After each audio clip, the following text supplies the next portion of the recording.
Hey guys, this is Wilson from P3X Performance. We're going to do a video on alignments on Teslas today. There's just some knowledge that I want to share with you guys about four-wheel, two-wheel. I know Tesla has a procedure on front camber adjustments. I want to show you guys what that's like and show you the effectiveness of it. And so let's hop right on in. All right, Tesla has a service procedure on alignments on adjusting front camber. They want us to loosen these four bolts that hold the top of the shock assembly. There's a little bit of movement. You'll see our cars on MPP coilover versus lowered. You'll see the front camber numbers. We're at negative 1.45, driver negative 1.3 on the passenger. I'm going to go ahead and loosen these, and we'll make the adjustments per what Tesla is calling for, and we'll see what the numbers come out at.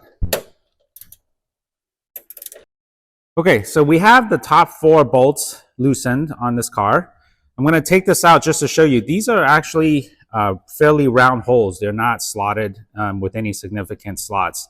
So in terms of adjustments, it's going to be pretty small. So I'll go ahead and put this bolt back, and I'll take a little pry bar, and what we'll do is we'll make the adjustments. We'll do max camber first. So we're at negative 1.35 on the passenger. I'll go back the other way, and we'll dial out some camber. And that's about it. So it's about 0.2 degrees of camber change. Honestly, overall, not very significant of a change. And the labor involved to do this, we have to pull the tub out. The car has to sit on the alignment rack, and we have to make these adjustments. Not really worth the camber adjustments and the correction that you guys are going to get. If you're looking for more camber, the correct way is to just get aftermarket front upper control arms so that we can dial in that way instead of working with these bolts. Okay, we're at the back of the car now. A lot of people ask us what's the difference between front end alignment, two-wheel, four-wheel. These cars are very sensitive to alignment changes. So when you're changing front adjustments, rear adjustments affects each other. So in the rear of the car, we're at the passenger rear. You'll take a look at the screen. The passenger rear toe is at negative 0.05. The front passenger toe is 0.35. I'm going to make a very massive toe adjustment in the back just to show you guys a change. So as I change the passenger rear toe, you'll see the passenger front toe change as we're making this adjustment.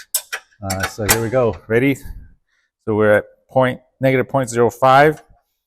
I change it from negative 0.05 to negative 0.2, and you'll see the front toe change to 0.45. And that's just from me making a simple toe adjustment. So this is why for Teslas, the only way to do it is a four-wheel alignment. You're taking readings from front to rear, so we can make sure everything's adjusted properly and not throwing one side off.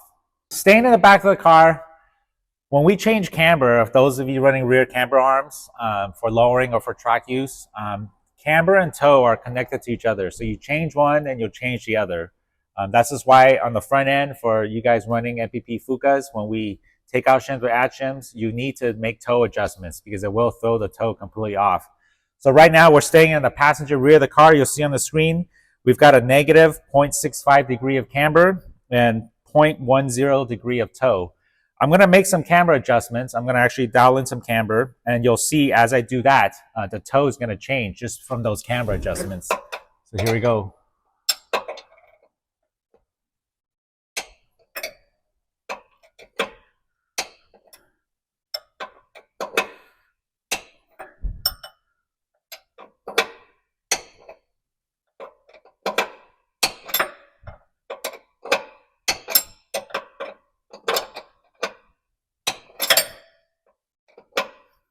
Okay, so we're sitting at a negative 1 degree camber on this passenger rear now, and you'll see the toe change to 0.05.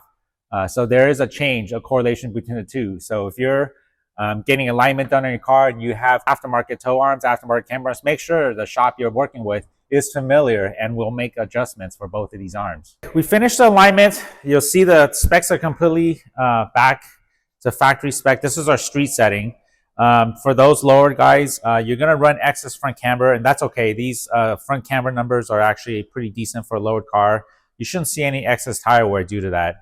So when you're getting alignment done on your Tesla, make sure that the shop is familiar with these cars. They know what adjustment needs to be made Please let them know what aftermarket parts you have on there so they know what to look for. Hope this helps you guys get your Tesla aligned properly. If you like this, please subscribe.